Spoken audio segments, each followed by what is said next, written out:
सच्चाई के रास्ते पर चलने वाले सच्चे और नेक इंसान का ईश्वर खुद मार्गदर्शक बन जाता है और उन्हें उनकी मंजिल तक ले जाता है। सच क्या है? सच कौन है? सच ईश्वर है। सच भगवान है। सच मालिक है। बस एक वो ही सच है, बाकी सब मिथ्या है, झूठ है। हर चीज का अंत है, उसका नहीं। उससे अपने भक्तों का दुख देखा नहीं जाता। ये दुनिया दुखों से, वेदनाओं से भरी पड़ी है, जिसकी वजह से हर कोई अपने मन की शांति खो बैठा है। मैं लोगों का दुख दूर करने, उनमें प्यार और करुणा बांटने ही आया हूं। लेकिन जब अपने भक्तों की पुकार सुनकर भी उन्हें प्रतिसाद नहीं दे सकता, तो मेरा दिल बहुत दुखी होता है। जिस तरह मनुष्य शरीर धारण करने के बाद मुझे इस शरीर की मर्यादाओं का पालन करना पड़ता है, उसी तरह हर इंसान को अपने कर्मों का फल भी भुगतना पड़ता है। कर्म भले हों या बुरे, उसका फल इंसान को मिलता ही है। मेरे भक्तों को भी अपने कर्मों का फल भोगना ही पड़ेगा। कमाल का है तुम्हारा ये इंसान। खुद दूसरों के साथ विश्वासघात करता है और विश्वास करता है कि दूसरे उस पर विश्वास करें। खुद दूसरों की इच्छाओं और खुशियों में आग लगाता है और चाहता है कि दूसरे उसकी हर इच्छा पूरी करें। खुद तो अपनों के साथ भी कुटिलता से व्यवहार करता है और अपेक्षा करता है कि पराये भी उसके साथ अच्छा व्यवहार करें। परंतु ये कैसे संभव है मालिक? तुम्हारा ही तो न्याय है ना। जैसा करो वैसा भरो। विज्ञान भी कहता है कि हर क्रिया के साथ प्रतिक्रिया भी होकर रहती है। जब हम किसी को ठोकर मारते हैं तो ये नहीं भूलना चाहिए कि एक ना एक दिन हमें भी ठोकर खानी पड़ेगी। वो अपना काम पूरा करके ही रहता है। काम पूरा करने के लिए अपने आप पर श्रद्धा होना बहुत जरूरी है। और जिसकी श्रद्धा होती है, अपने आप पर जिसका विश्वास होता है, वही मालिक पर विश्वास रख सकता है। ऐसे लोगों का इरादा कभी डगमगाता नहीं। कोशिश करने वालों की कभी हार नहीं होती। श्रद्धा और लगन सच्ची है तो उनकी इच्छा पूरी होगी ही होगी। जो लोग भगवान से नाराज हैं या उन पर क्रोध करते हैं, उन्हें भगवान की लीला का पता ही नहीं है। उन्हें दोष अपने आप को देना चाहिए, अपने कर्मों को देना चाहिए, भगवान को नहीं। भगवान का अपना कानून है, कर्म करो और उसका फल भुगतो। अच्छे कर्म का अच्छा फल, बुरे कर्म का बुरा फल। कौन रोएगा और कौन हंसेगा, ये इंसान के कर्म तय करते हैं, इंसान नहीं। कर्म अच्छे होंगे तो वो हंसता है, मुस्कुराता है, खुश रहता है और दूसरों को भी खुश करने की कोशिश करता है। लेकिन जिस इंसान के कर्म बुरे होंगे, वो हमेशा क्रोध में रहेगा, दूसरों से ईर्ष्या करेगा, नफरत करेगा वो न खुद कभी खुश होगा, न कभी दूसरों को खुश करने की कोशिश करेगा, क्योंकि दूसरों को खुश देखकर वो अंदर ही अंदर जलता जो रहता है। इसलिए दूसरों को रुलाने की कोशिश करोगे तो खुद भी रोगे, क्योंकि यही तो उसका दस्तूर है। एक हाथ से दो, दूसरे हाथ से लो, जैसा करो वैसा भरो। बांसुरी बजाने वाला जब बांसुरी में प्राण फूंकता है तब बांसुरी से सुरीले स्वर निकलते हैं। लेकिन अगर बांसुरी बजाने वाला बेसुरा हो तो बांसुरी बेसुरी हो जाती है। जिंदगी भी ऐसी ही है।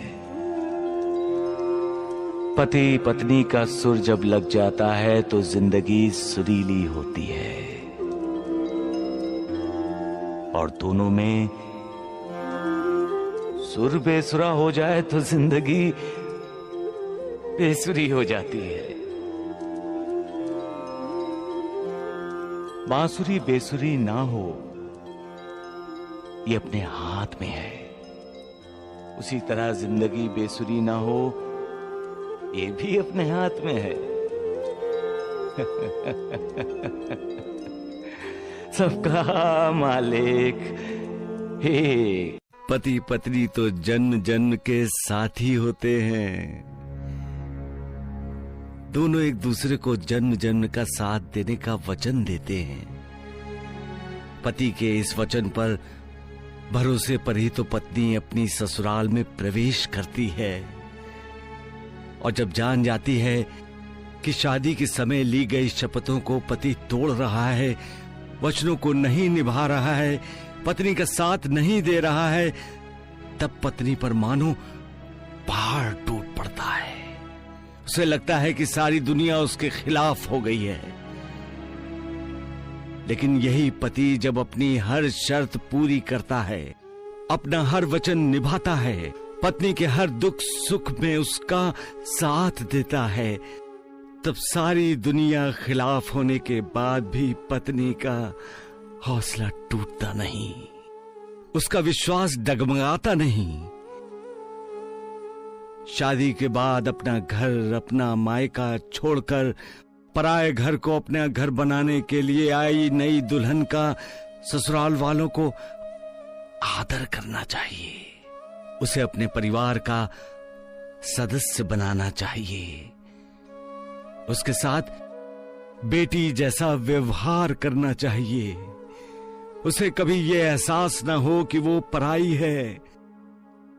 उसी तरह बहू को भी अपने ससुराल वालों का मान सम्मान करना चाहिए। तभी तो घर परिवार सुखी होता है, तभी तो हर कोई खुश रहता है, और जब हर कोई खुश होता है तो मालिक भी खुश होता है।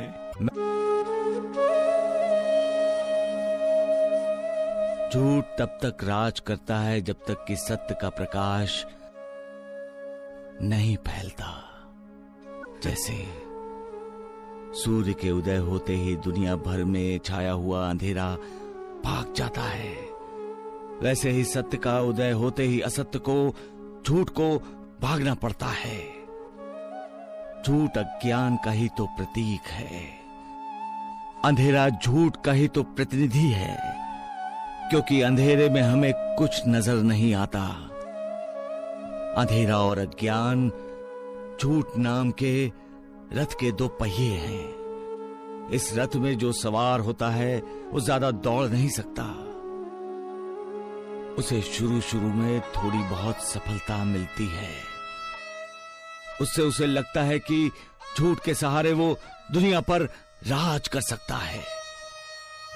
लेकिन झूठ की बुनियाद पर खड़ी की गई इमारत पर जब सत्य का हथौड़ा पड़ता है तब वो इमारत मिट्टी हो जाती है। इसलिए कभी झूठ नहीं बोलना चाहिए, न ही झूठ का सहारा लेना चाहिए, क्योंकि एक न एक दिन झूठ का पर्दाफाश होता ही होता है। अज्ञानी इंसान जो कुछ भी सुनता है उसमें अपने मतलब का अर्थ ढूंढकर खुश होता है।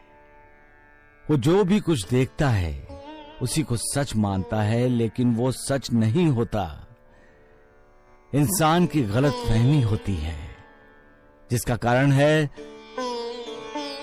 अज्ञान। किसी चीज का इंसान को जब पूर्ण ज्ञान होता है तब वो ना उसमें अपने मतलब का अर्थ ढूंढता है, ना ही उसे कोई गलत फहमी होती है, क्योंकि जो भी कुछ है वो ज्ञान के कारण उसे साफ दिखाई देता है।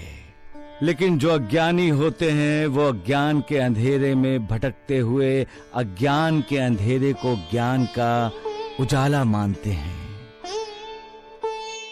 और उस अंधेरे में ही अपने आप को सुखी समझते हैं। ऐसे अज्ञानियों के सामने जब ज्ञान का प्रकाश फैलता है, मतलब जब सच सामने आता है, तब उनकी उम्मीद टूटती है और वो दुखी होते हैं। सबका मालिक एक। ऐसा कैसा इंसान बनाया है तूने मालिक, जो दिलों को तोड़ने में आनंद लेता है। उसे कब समझ में आएगा, उसे कब समझ में आएगा कि दिलों को जोड़ने में जो आनंद मिलता है, जो खुशी मिलती है, वो किसी दूसरी चीज में नहीं मिलती। मैं पूछता हूं, इंसान को दिल किसने दिया? तुम्ही ने दिया ना मालिक। तो फिर ये इंसान दिलेर क्यों नहीं है, दिलदार क्यों नहीं है? इसके दिल के दरवाजे तो हमेशा खुले रहने चाहिए, लेकिन इसके दरवाजे तो हमेशा बंद ही रहते हैं। उसे जानना चाहिए कि पति पत्नी दो दिल एक जान होते हैं। उन दोनों में जो दिलों का रिश्ता जुड़ जाता है, वो चाहे कितनी भी कोशिश कर लो, टूट नहीं सकता। कौन समझाएगा तुम्हारे इस अहंकारी इंसान को कि दिल टूटने का मतलब तुम्हारे बनाए हुए इस आसमान की छत टूटने जैसा है? दिल टूटने का मतलब है इंसान का विश्वास से साथ छूट जाना। दिल टूटने का मतलब है श्रद्धा और आस्था का टूटकर बिखर जाना। मालिक, दिल टूटने का मतलब है प्रलय मच जाना, कयामत आ जाना, क्योंकि इस छोटे से दिल में ही तो इंसान की दुनिया बसती है। जब इंसान का दिल टूट जाता है, तब दिल में बसने वाली इंसान की दुनिया भी टूट जाती है, उजड़ जाती है, और साथ साथ इंसान भी टूट जाता है। मालिक, अपने इंसान को बचा लो, मेहरबान हो जाओ इस पर, ना टूटने दो इसकी दुनिया, क्योंकि ऐसे इंसान की दुनिया में ही तो तुम बसते हो। तुम दिल टूटने वालों के साथ होते हो, दिल तोड़ने वालों के साथ नहीं। जब तुम्हारा दिल लगाने वाले इंसान की दुनिया ही टूट जाएगी, तब तुम कहां रहोगे मालिक?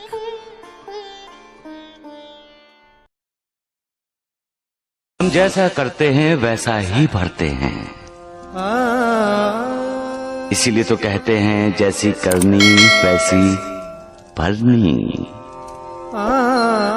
जो बीज बोएंगे उसी की फसल होगी, और वही काटेंगे, वही खाएंगे। प्यार करो, प्यार मिलेगा। आदर करोगे, आदर मिलेगा। और अपमान करोगे तो मान कैसे मिलेगा? कभी नहीं मिलेगा। अपमान करोगे तो अपमान ही मिलेगा। धोखा करोगे किसी के साथ तो तुम्हें भी धोखा ही मिलेगा। कौन रोएगा और कौन हंसेगा, ये इंसान के कर्म तय करते हैं, इंसान नहीं। कर्म अच्छे होंगे तो वो हंसता है, मुस्कुराता है, खुश रहता है और दूसरों को भी खुश करने की कोशिश करता है। लेकिन जिस इंसान के कर्म बुरे होंगे, वो हमेशा क्रोध में रहेगा, दूसरों से ईर्ष्या करेगा, नफरत करेगा, वो न खुद कभी खुश होगा न कभी दूसरों को खुश करने की कोशिश करेगा, क्योंकि दूसरों को खुश देखकर वो अंदर ही अंदर जलता जो रहता है। इसलिए दूसरों को रुलाने की कोशिश करोगे तो खुद भी रोगे, क्योंकि यही तो उसका दस्तूर है। एक हाथ से दो, दूसरे हाथ से लो, जैसा करो वैसा भरो। इंसान रोते हुए इस दुनिया में आता है और दुनिया को छोड़कर जाते हुए अपनों को रुलाता हुआ जाता है, लेकिन जाते समय उसी इंसान के दिल में समाधान होता है, जो दूसरों के लिए है, जो दूसरों के लिए जीता है, वही इंसान मुस्कुराते हुए जाता है। सबका मालिक एक। जो दूसरों को दुख देकर उनकी पीड़ा में अपना सुख खोजता है, उसे कभी सुख नहीं मिलता है। मालिक ने दुनिया परिवर्तनशील बनाई है। यहां हर पल परिवर्तन होता है, हालात बदलते हैं, इंसान बदलता रहता है। बच्चे से जवान और जवान से बूढ़ा हो जाता है। सुख के बाद दुख और दुख के बाद सुख, यही तो चक्र है मालिक का।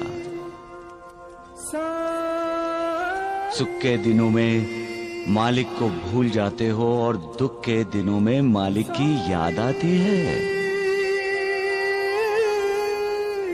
अपने दुखों की पीड़ा कम करनी है तो सुख या दुख, किसी भी परिस्थिति में मालिक को कभी मत भूलो। हर इंसान की मंजिल अलग अलग होती है,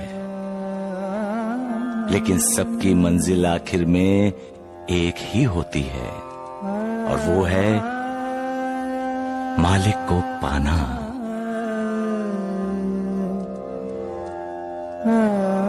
जब एक पत्नी अपने पति को परमेश्वर समझती है, अपना मालिक मानती है, तो वो औरत अपने परमेश्वर को पाने के लिए सबके मालिक उस ईश्वर को भी चुनौती दे सकती है।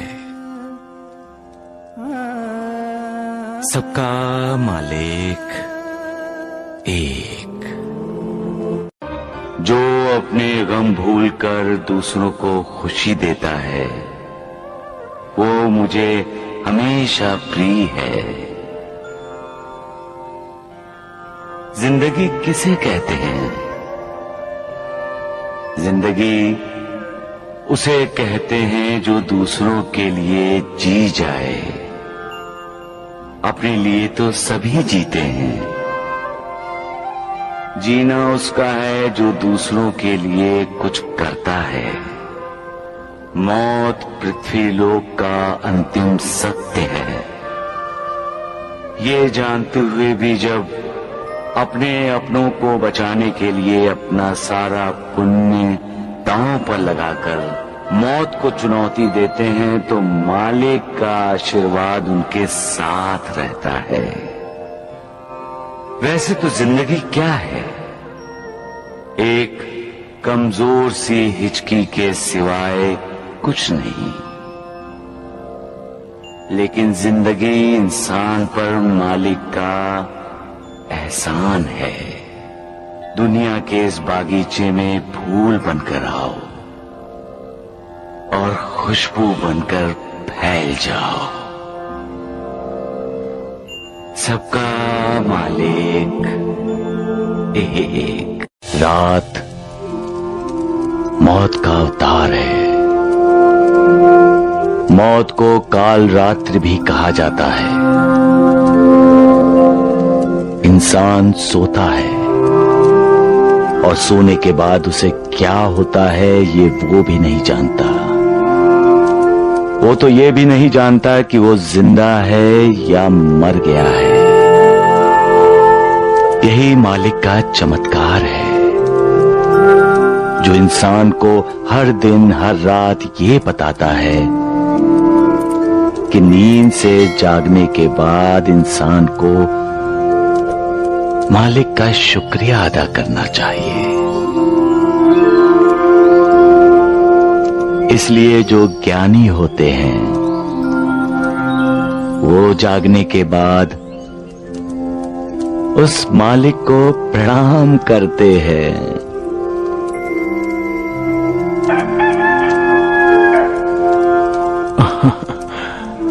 सुबह हो गई साईनाथ। अल्प विराम हट गया। सबका मालिक एक। पेड़ पौधों को कभी तुमने किसी से ईर्ष्या करते देखा है? ये तो योगी की तरह है, किसी से कोई आशा नहीं है, सबको देते ही देते हैं। किसी को छाया, किसी को फूल और किसी को फल देते हैं। ईर्ष्या एक आग है जो ईर्ष्या करने वाले को ही जलाती रहती है। जो दूसरों का यशगान या उन्नति देखकर जलते रहते हैं, वो ये भूल जाते हैं कि मालिक ने ये दुनिया किसी एक के लिए नहीं बनाई है। यहाँ चींटियां भी रहती हैं, हाथी भी, जानवर भी, इंसान भी, पक्षी भी। यहाँ मालिक का बंदा भी रहता है और मालिक से ईर्ष्या करने वाला भी रहता है। यहाँ हर किसी के लिए जगह है, फिर ईर्ष्या क्यों? आशा इंसान के लिए प्राणवायु के समान है। आशा पर ही तो इंसान जीता है। आज बुरा हुआ, कोई बात नहीं, कल अच्छा होगा। यही आशा हर इंसान को जीने की प्रेरणा देती है। इंसान की जिंदगी में चाहे कितना भी बुरा हादसा हो, उस हादसे से उभरकर बाहर आने की कोशिश इंसान करता रहता है, क्योंकि उसके मन के किसी कोने में छिपी हुई आशा उसे विश्वास दिलाती है कि इस हादसे पर तुम जीत हासिल कर सकते हो। आशा क्या है? श्रद्धा का ही दूसरा रूप है आशा। विश्वास का एक नाम है आशा। इंसान अपने आप को कितना भी नास्तिक माने, उसके दिल में आशा का हल्का सा अंश होता ही होता है। उसके हाथ मालिक के लिए नहीं जुड़ेंगे, लेकिन मालिक की तरह उसका कल्याण करने वाले किसी दूसरे इंसान के लिए जुड़ सकते हैं। इंसान आशा करता है कि उसका भला हो जाए, लेकिन भला सिर्फ मालिक ही करता है। सबका मालिक एक। प्यार क्या है? प्यार एक संबंध है, एक रिश्ता है, एक भाषा है जो बिना बोले कही जाती है और समझी जाती है। ममता प्यार का ही रूप है।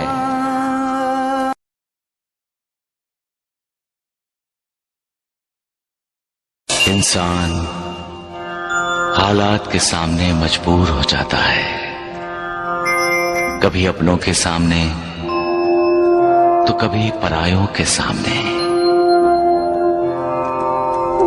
इंसान को मजबूर देखकर कभी कभी मालिक भी मजबूर हो जाता है, क्योंकि जो कुछ भी होना है प्रारब्ध के अनुसार होना है, और मालिक की मजबूरी यह है कि वो प्रारब्ध में हस्तक्षेप नहीं कर सकता। जब कोई विश्वासघात करता है तो दिल फटता है, आंखें रोती हैं, पूरे संसार से ही नहीं, मालिक से भी विश्वास में दरारें पड़ जाती हैं। लेकिन मालिक पर अपने विश्वास को कभी डोलने मत दो। हालात कितने भी बुरे क्यों ना हो, मालिक का साथ होगा तो सारी मुश्किलें हल हो जाएंगी। राजा हरिश्चंद्र की मिसाल तो सबके सामने है।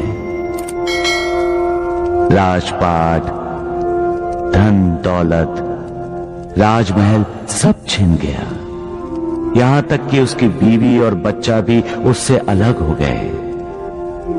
फिर भी राजा हरिश्चंद्र का विश्वास नहीं डगमगाया, कभी सच्चाई का साथ नहीं छोड़ा। सच क्या है? सच कौन है? सच ईश्वर है, सच भगवान है, सच मालिक है। बस एक वो ही सच है, बाकी सब मिथ्या है, झूठ है। हर चीज का अंत है,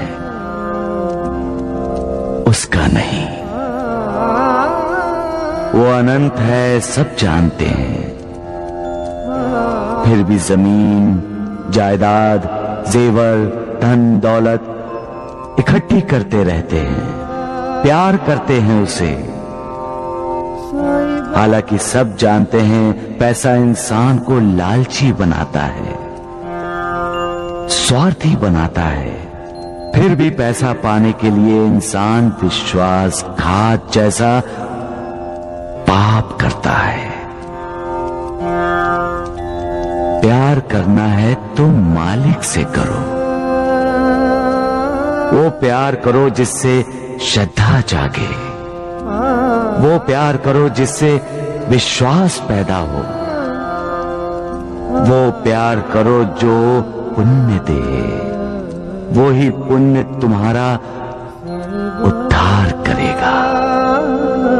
कमजोर इंसान हालात के सामने सिर झुकाते हैं, लेकिन कुछ इंसान ऐसे भी होते हैं जो हालात पर सवार हो जाते हैं। बाजी, हालात के सामने मजबूर होकर बच्चों को अपने से अलग करके उन्हें त्याग देना, ये फैसला गलत था। माता पिता को अपने बच्चों को हालात से लड़ने की शिक्षा देनी चाहिए, हालात के सामने मजबूर होने की नहीं। हालात के सामने मजबूर हो जाना ही पलायन है। ये सोच ही इंसान में निराशा को जगाती है। आपके बेटे और बहू ने बच्चों को त्याग देने का फैसला लेकर अपने बच्चों को कौन से संस्कार दिए माँ जी? माँ जी, हर इंसान की जिंदगी में बुरे दिन आते हैं। जिंदगी बसंत बहार नहीं है। यहां रोशनी है तो साथ में अंधेरा भी, यहां उदय भी है और यहां अस्त भी। यहां दुख भी होते हैं और सुख भी। यहां कुदरती सूखा पड़ता है तो सूखी भावनाओं का भी पड़ता है अकाल। माँ जी, अकाल पड़ना एक कुदरती व्यवस्था है। जो इन सब का सामना करता है, मालिक उसका साथ देता है। जो हालात को मात देने की कोशिश करता है, मालिक की कृपा उसी को ही मिलती है। उसको नहीं माँ जी जो हालात से भागता है। हालात के लिए मालिक को दोष देता है, मालिक की कृपा उसको नहीं मिलती है माँ जी। जो इंसान अपने आप को नहीं ढूंढता वो दूसरों को कैसे ढूंढ पाएगा? जो अपने आप को नहीं ढूंढ सकता, यानी अपने आप को जानना,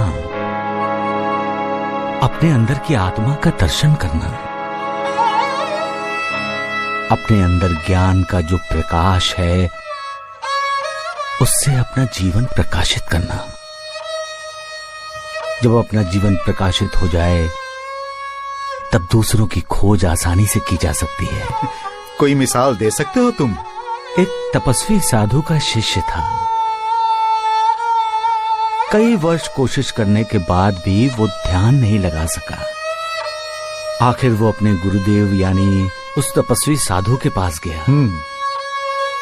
बोला, इतने वर्षों से मैं ध्यान लगाने की कोशिश कर रहा हूं लेकिन ध्यान लग ही नहीं रहा।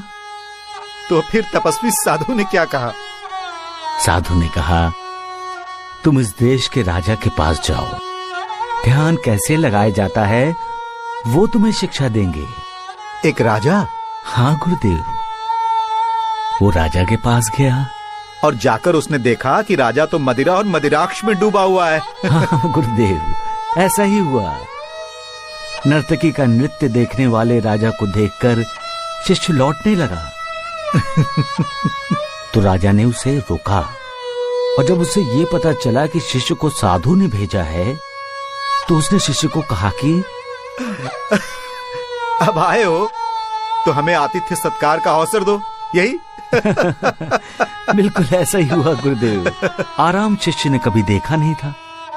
उसे देखने को मिला, उसे अनुभव करने को मिला और रात के भोजन के बाद जब उसे भव्य और ऐश्वर्य संपन्न शयन कक्ष में सोने को मिला तो वो जी भर के सोया होगा और क्या?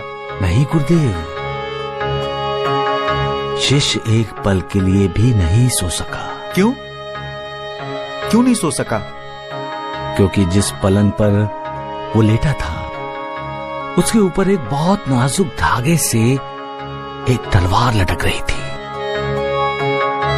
ऐसा लगता था किसी भी वक्त धागा टूटेगा और तलवार सीधी उसके सीने में घुस जाएगी। कहानी का ये मोड़ अच्छा है साईं। सुबह हुई, राजा आया। उसने विनम्रता से पूछा, महात्मन, आपको नींद तो ठीक से आई ना? शिष्य ने कहा, राजन, इस लटकती तलवार ने मुझे रात भर सोने नहीं दिया। सोना चाहता था, नींद भी आ रही थी, लेकिन बार बार लटकती तलवार याद करके आंखें अपने आप खुल जाती थी। तब राजा ने क्या कहा? राजा ने कहा, मान्यवर, ध्यान ऐसे ही किया जाता है। ध्यान करने के लिए आंखें बंद करके पद्मासन लगाकर बैठना ही आवश्यक नहीं है। ध्यान का अर्थ ही है सोते, जागते, उठते, बैठते, हर पल, हर समय उस परम ब्रह्म परमात्मा का स्मरण करना। बढ़िया, बहुत बढ़िया साईं, बहुत बढ़िया कहानी सुनाई तुमने, वाह। गुरुदेव, जब हम ध्यान लगाते हैं तब हमें हमारे अंदर की आत्मा के दिव्य दर्शन होते हैं और आत्मा के दिव्य प्रकाश में ही हमें उस निर्विकार के दर्शन हो जाते हैं। इसलिए कहते हैं कि पहले अपने आप को खोजो। सबका मालिक